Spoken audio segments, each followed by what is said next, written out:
all the water signs, Cancer, Scorpio, and Pisces. Let's see what is coming in love for you in 2026.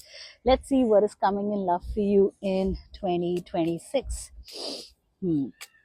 We have the moon in reverse. Okay, I think there is clarity coming in. Six of Cups in the at the bottom of the deck.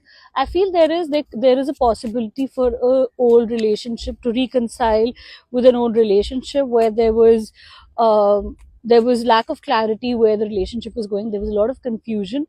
A lot of things were hidden from you, so all of that is coming into light.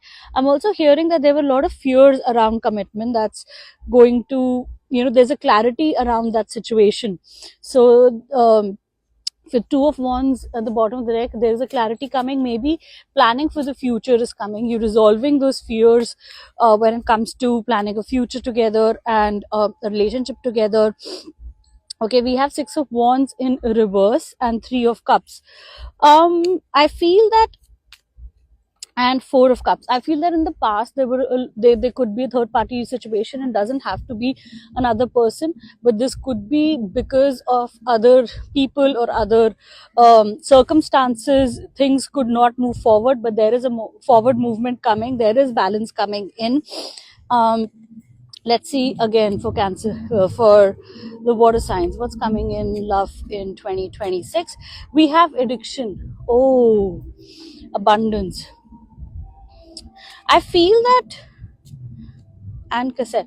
I feel that there is, I honestly feel that there is a lot that has happened in the past. There could have been some codependent tendencies that happened. There could have been addictions because of which that could be the third party, because of which there was a lot of clarity about how things are going to move forward.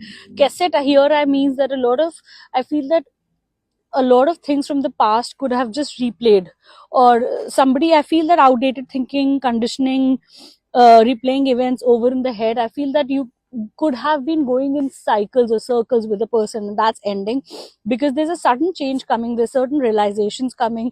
There is a certain clarity coming in the situation, and mirroring, I feel that you could be mirroring each other in the wounds, and there is a lot of lessons that you've learned in 2025 that are ending. And wedding ring, yes, there is a lot of confusion when it comes to a relationship going full forward, and now all of those confusions are going to be resolved, and a lot of clarity is coming in your relationship. Okay, so let me know in the comments below if this resonates, and I will see you next reading. Thank you.